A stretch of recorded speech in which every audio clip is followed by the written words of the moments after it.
What's up, casual moviegoers? Casual movie guy returning back here in my new little setup. Do you like my posters? Because I do. So today I'm reviewing The Gift, which is a new thriller starring Jason Bateman, Rebecca Hall, and Joel Edgerton. It's also directed by Joel Edgerton himself. This is a mid-century modern home. This view is fantastic. The lighting is great. You like it? Yeah, do you? This is good. I'm very happy. Excuse me, is your name Simon? Yes, sir. It is you. We went to school together. This is my wife, Robin. This is, I didn't get your name. Gordon Mosley. Gordo. Gordo? Oh, my God. I'm so sorry I didn't recognize you. It's been a very, very long time.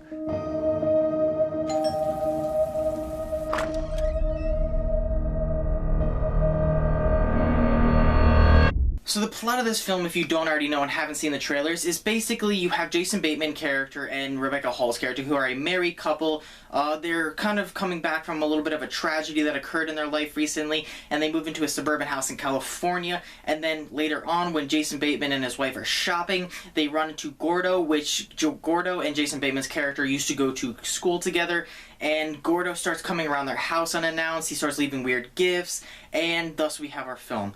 So basically this movie sounded like a typical run-of-the-mill kind of home invasion type thriller, and for the first 30 minutes that's what I felt like it was. It didn't do anything out of the ordinary or anything to stand out on its own, and then the 30-40 minute mark hit, and this movie just became something enthralling and enticing. It was just so entertaining to watch. Let's start off with the performances in this movie. The performances all around were fantastic. Joel Edgerton and Jason Bateman both did a phenomenal job in this movie. They totally transformed themselves completely. It was unlike I had seen anything else from these two actors before. These are two actors who I think are good, fine actors in their own rights, but they've never really impressed me or transformed themselves in a role, and in this movie it was completely the opposite, because I did not see actors up on that screen. I saw characters, and that is the biggest compliment that you can give an actor. Now, Rebecca Hall also did a good job, not to the level of Bateman or Edgerton, but I think she did a fine job in her role. Another thing I want to talk about in this movie is the cinematography. The cinematography I think is gorgeous in this movie. I don't know why, but the setup of the house really worked well for what they were trying to get across on the screen and the vibe that they were going for.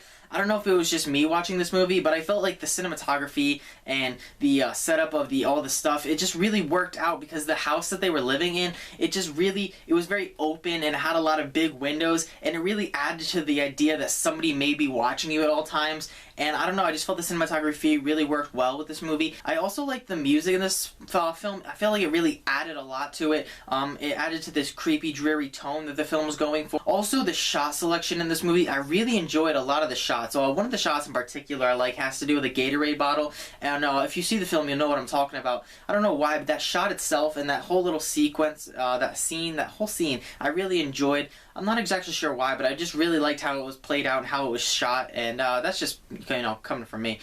But I also liked the scene with the dog. I don't know why, but that shot, it just stuck out in my mind a lot. It was actually quite comical. I'm not really sure why. It wasn't anything overly funny, or I don't even know if it was supposed to intentionally be funny. I just got a kick out of it.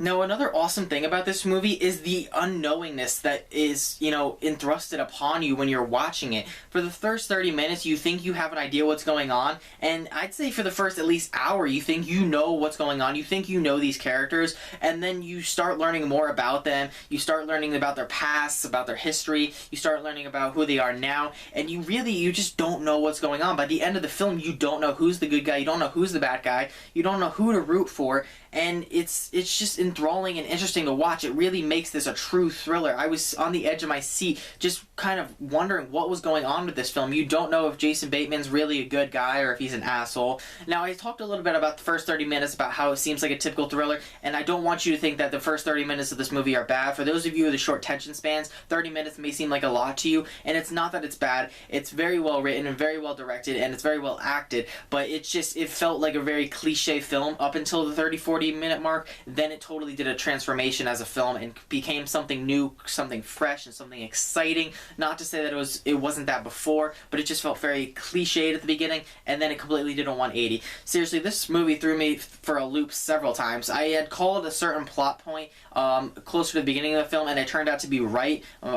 It was just a kind of not a wild guess. It was just I'd seen it before, and it wasn't anything new or original in my eyes, really. I've seen it before. I had called it, but some of the stuff, a lot of the things that happened in this movie, I didn't expect to happen at all. The ending was surprising. I loved the ending. I had saw it with a friend who I see a lot of movies with, and we never really agree on movies. Mad Max, for example, he hated it, and I loved it.